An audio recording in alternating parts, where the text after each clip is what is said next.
Okey, anda nampak TV ni kan? Sengaja duduk sebelah TV ni. Jadi sekarang ni anda boleh dapatkan satu TV Samsung 75 inci Neo QLED 4K Vision AI TV dengan pelan UHome 5G. Sebelum ni, biasanya bila kita mendaftar untuk pelan internet, kita biasanya akan dapat pelan internet je lah.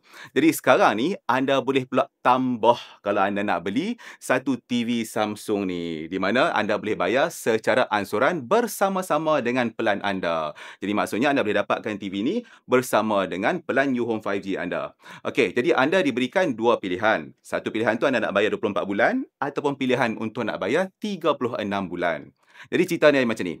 Kalau anda pilih untuk nak bayar 24 bulan, anda cuma kena bayar RM325 sebulan untuk dapatkan TV ni.